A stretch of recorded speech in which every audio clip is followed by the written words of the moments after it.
એકવાર એક બેનના લગ્ન થયા. લગ્ન થયા પછી એમણે પતિ સાથે શરત એવી કરી કે હું મારા બાપુજીના ત્યાંથી એક સુટકેસ લઈ આવ્યું છું. પહેલાં તો પેલી પેટી લાવતા હતા, લોઢાની પેટી લાવી છું, અને હું જ્યાં સુધી ન કહું ત્યાં સુધી તમારે આને અડવાનું નહીં. પતિ કે વાંધો નહીં, પિયરમાંથી લાવી છે તો આપણે હું માથાકૂટ કરવી. એટલે પેટી લાવીને મૂકી દીધી. 5 વર્ષ, 10 વર્ષ, 15 વર્ષ, 50 વર્ષ થઈ ગયા. પત્નીએ હમેથી બોલે નહીં. પતિ કે આપણે શું કરવા હમેથી કોકની દાઢીમાં હાથ નાખવાનું, શું કરવા હળી કરવી, નથી જોવી એની પેટી. પછી પત્નીનો અંતિમ સમય નજીક આવી ગયો. પત્ની બીમાર પડ્યા એટલે પતિ બાજુમાં બેઠા હતા. અંતિમ સમય હતો એટલે પત્નીએ કીધું પેલી પેટી ઉપર મૂકી છે, 50 વર્ષ થઈ ગયા, આજ સુધી તમે ખોલવાનું નથી કીધું, એ બદલ અભિનંદન, પણ આજે હું કહું છું લાવો પેટી હેઠે લાવો. એટલે પતિ હેઠી લાવ્યા. પેટી ખોલી તો પેટીમાં 2 ઊનની નાની ઢીંગલીઓ હતી. ઊનની બનાવેલી, બૈરાઓ બનાવે ને ઘરમાં, એવી ઊનની નાની ઢીંગલીઓ. 10 લાખ રૂપિયા હતા. એટલે પતિ તો એકદમ ખુશ થઈ ગયા અને આશ્ચર્યચકિત થઈ ગયા. એટલે પછી એને કીધું, 10 લાખ રૂપિયાની બચત તે મને કીધા વગર કરી દીધી, ખરેખર તું તો સંયમી કહેવાય ને બચત કરનારી કહેવાય. એ કે 10 લાખ રૂપિયા તો તે બચત ના કર્યા હશે એ મને સમજાઈ ગયું, પણ આ ઊનની ઢીંગલીઓ 2 કરી છે મને સમજાયું નહીં. આ ઊનની ઢીંગલીઓ કેમ? એટલે પત્નીએ શું કીધું કે મારા જ્યારે તારી સાથે લગ્ન થયા ને ત્યારે મારી બાએ મને ટ્રેનિંગ આપી હતી કે જ્યારે તારા પતિ સાથે ના બને ને, ઝઘડો થાય, તને ગુસ્સો થાય, અબોલા લેવાનું મન થાય, છૂટાછેડા લેવાનું મન થાય, એ સમયે તારે પતિમાં ગુસ્સો કરતા કરતા ઊનની એક ઢીંગલી બનાવી દેવાની. સોયો હાથમાં લઈ અને ઊનની એક ઢીંગલી બનાવી દેવાની. એટલે ગુસ્સો પતિ પર જેટલો હોય ને એક ઢીંગલીમાં ઉતરી જાય. તો એની આ 2 ઢીંગલીઓ તને દેખાય છે. તારા પર મને ગુસ્સો આવ્યો, એની એ ઢીંગલીઓ બની. તો પતિ તો રાજી થઈ ગયો. એ કે 50 વર્ષની આપણી ગૃહસ્થ જીવનમાં 2 જ વાર તને મારા પર ગુસ્સો આવ્યો તો તમારું વર્તન કેટલું સારું કહેવાય. 2 જ વાર તને મારા પર ગુસ્સો આવ્યો. પત્ની કે આ જે 10 લાખ દેખાયા ને એ ઢીંગલીઓ વેચી એમાંથી આયા છે. આ છેલ્લી 2 તો વેચવાની રહી ગઈ છે. આ ઢીંગલીઓ વેચી એમાંથી કેટલું મેં સહન કર્યું છે. પણ યાદ રાખો, સહન કરો પણ કો નહીં. મિલે સુર મેરા તુમારા એટલે આ છે, પરિવાર સાથે સહન કરવાની ભાવના, જતું કરવાની ભાવના. પરમ પૂજ્ય પ્રમુખ સ્વામી મહારાજ હોય કે પરમ પૂજ્ય મહંત સ્વામી મહારાજ, એ શીખવાડે છે. આ 23 ફેબ્રુઆરી 2019 રોજ મહંત સ્વામી મહારાજ પૂનામાં હતા અને રંગોળીમાં એક વાક્ય લખેલું હતું, સંપ રખને કે લીએ ઝુકના હોતા હૈ, સહના હોતા હૈ. દુનિયા આપણને શીખવાડે કે કભી ઝુકેગા નહીં. શું શીખવાડે? જો ઝુકેગા નહીં વો ટીકેગા નહીં. દુનિયા શીખવાડે છે ઝુકેગા નહીં, અને મહંત સ્વામી મહારાજ કહે છે સંપ રખને કે લીએ ઝુકના હોતા હૈ, सहना होता है, दूसरों को जीताना होता है और स्वयं को हराना होता है. આ જોઈને મહંત સ્વામી મહારાજ રાજી થઈ ગયા હતા. Make a relation which never ends. એવા રિલેશન બાંધો જે ક્યારેય પૂર્ણ ન થાય. આપણે પણ આપણા પરિવારમાં પતિ પત્ની, સાસુ વહુ, નણંદ ભોજાઈ, ભાઈ ભાભી કંઈ પણ કહી ગયા હોય છતાં પણ એ સંગ્રહિત ન કરી રાખવું. સહન કરવાની ભાવના સાથે જીવન જીવવાનું છે. અને 5મો મુદ્દો છે રેપ્યુટ ફોર ફેમિલી. પરિવારનું ગૌરવ વધારીએ. મિલે સુર મેરા તુમારા એટલે રેપ્યુટ ફોર ફેમિલી. તમારા પરિવારનું ગૌરવ વધે એવું તો કંઈક કરો. તમારા નામની પાછળ તમારા બાપનું નામ પણ લાગે છે. તમારા નામની પાછળ તમારા ગામનું નામ પણ લાગે છે. તમારા નામની પાછળ તમારી અટક પણ લાગે છે. તમારા નામની સાથે સાથે ક્યાંક તમારા સગાવાલાના નામ પણ જોડાયેલા છે. બધાનું ગૌરવ વધે એવું કંઈક કરીએ. એક ઉદ્યોગપતિ મને મળ્યા. મને કે સ્વામી, મારો દીકરો ઘરની બહાર એના મિત્રો સાથે હુકો પીતા પકડાયો.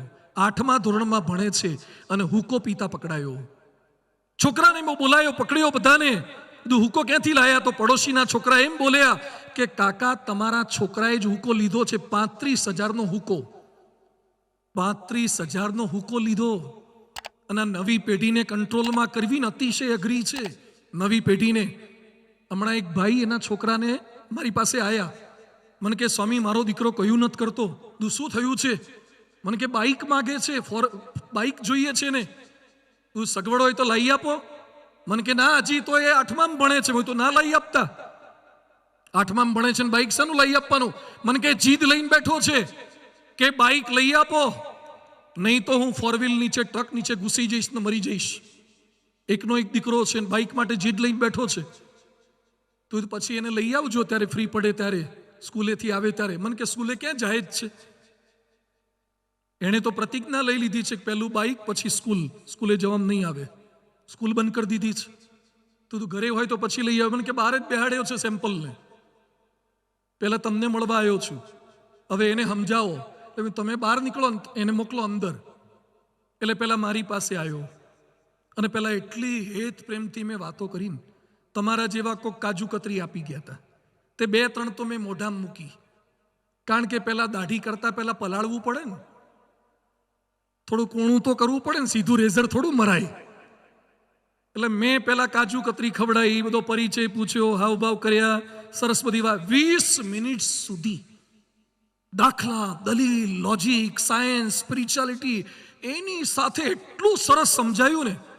પછી 20 મિનિટ પછી એ છોકરો મને શું કે, મને કે સ્વામી શું તમે બોલો છો? શું તમારી શક્તિ છે? શું બુદ્ધિ શક્તિ છે તમારી અંદર, લોજિક પાવર? અને અત્યાર સુધી હું જેટલા માણસને મળ્યો છું, તમારા જેવો કન્વિન્સિંગ પાવર મેં ક્યાંય જોયો નથી. તો મારી એક વિનંતી છે કે મારા પપ્પાને સમજાઈ દો ને, બાઇક લઈ આપે. ડોબા 20 મિનિટ આટલા માટે નહોતી કાઢી. આ નવી પેઢી આ છે, એને મારે ને તમારે બધાય કંટ્રોલમાં રાખવાના છે, એને બદલવાના છે, એને સુધારવાના છે. એટલે ખાલી વાર્તાઓથી ના ચાલે. અત્યારે તો આવતો થઈ ગયો છે ને, બાઇક ભૂલી ગયો છે ને, મંદિરે રેગ્યુલર કરી દીધો છે ને. દુનિયાના ગમે તેવા પ્રશ્નો હોય એના જવાબો સત્સંગમાં છે. તમારા પરિવારનું ગૌરવ વધારી શકે એવા દીકરા તૈયાર કરવા છે, એ સત્સંગમાંથી શીખવા મળશે. આ ભાઈ મને કહે છે મારો દીકરો 35,000 હુક્કો લાયો. ગુજરાતમાં જે ડ્રગ્સ વધ્યું છે ને, 30,000 કરોડનું ડ્રગ્સ પકડાયું છે. અમદાવાદની અંદર ડ્રગ્સ પીનારા, ડ્રગ્સ ખાનારા, ઇન્જેક્શન લેનારા, અરે ડ્રગ્સ લેનારા નહીં, ડ્રગ્સ વેચનારા વધી ગયા છે. અમદાવાદના પોલીસ કમિશનર બોલી ગયા કે કેટલાની સ્કૂલ બેગો અમે ચેક કરીએ, સ્કૂલ બેગે ડ્રગ વેચવાનો ધંધો શરૂ થઈ ગયો છે. જો ધ્યાન નહીં રાખીએ તો ગુજરાત અને ભારત કઈ દિશામાં આગળ પ્રગતિ નહીં, અધોગતિ કરવાનું છે. આજે ફ્રેન્ડશિપ અને લવશિપના કુંડાળે ચડી અને મા બાપની આબરૂ ઓછી કરનારા કેટલા દીકરા દીકરીઓ છે, ભાગીને લગ્ન કરનારા કેટલા છે. તમારી હાર જીત એ ખાલી તમારી હાર જીત નથી, તમારા બાપની ને તમારી માની પણ હાર જીત છે, તમારા સમાજની પણ હાર જીત છે. આપણે આપણા પરિવારની આબરૂ વધે એવું કંઈક કરવું છે, આપણા પરિવારને ક્રેડિટ અપાવીએ એવું કંઈક કરવું છે. રામાયણમાં ઉલ્લેખ આવે છે કે યુદ્ધ પૂરું થયા પછી રામ ભગવાનને લઈને હનુમાનજી પોતાના ઘરે ગયા અને એ સમયે રામને જોયા પછી અંજની માતા, અંજનીની આંખમાંથી આંસુ નીકળી ગયા અને અંજની બોલ્યા કે ધન્ય ધન્ય મારી કુખ, કે મેં કેવો દીકરો જણ્યો કે મારા ઘેર ભગવાનને લઈને આવ્યો. આને દીકરો કહેવાય. કેટલાને ઘેર પાનના ગલ્લાવાળા બિલ આપવા આવે, છોકરીનો બાપો આવે કે તમારો દીકરો છેડતી કરતા પકડાય છે, સ્કૂલમાંથી સસ્પેન્ડ આવે, એટી આવે અને પેલા સીસીટીવી કેમેરાવાળા કોર્પોરેશન વાળા બિલ મોકલાવે, મેમો મોકલાવે ઘેર. આ એ દીકરા છે. દીકરા એટલે શું છે? પરિવારનું ગૌરવ વધારી શકે દીકરા છે. આજે પ્રમુખ સ્વામી મહારાજે પેઢી તૈયાર કરી છે. અમદાવાદમાં 14 વર્ષનો છોકરો યજ્ઞેશ એનું નામ, એનો જન્મદિવસ હતો. એના પિતાએ વુડલેન્ડના શૂઝ, સારા શૂઝ આવે છે, રીબોકના બધા શૂઝ આવે ને, વુડલેન્ડના શૂઝ, એટલે વુડલેન્ડના મોંઘા શૂઝની ગિફ્ટ આપી હતી. બેટા તારો 14મો જન્મદિવસ છે, તને વુડલેન્ડના શૂઝ મારે આપવા છે. સાંભળજો બધા દીકરાઓ.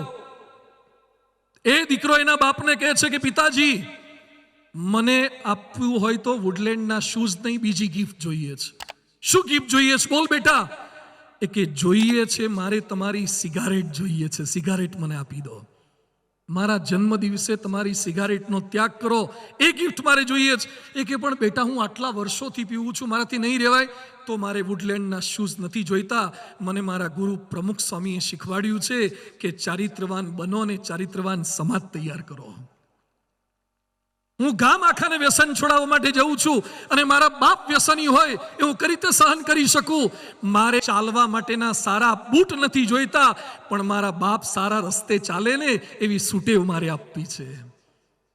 અને એ સમયના બાપ બોલ્યા કે બેટા, આજે તું મારો ગુરુ થયો, તે મને જીવન જીવતા શીખવાડી દીધું. પરમ પૂજ્ય પ્રમુખ સ્વામી મહારાજે આ કર્યું છે. પરિવારનું ગૌરવ શિક્ષણથી વધાર્યું છે, સંસ્કારોથી વધાર્યું છે, સારા સ્વભાવોથી વધાર્યું છે, સત્સંગની શોભાથી વધાર્યું છે. તો આપણે પણ થોડોક ફેરફાર આ કરવાનો છે. ગૌરવ વધે એવું કાર્ય કરીએ. અને છેલ્લી વાત છે આજે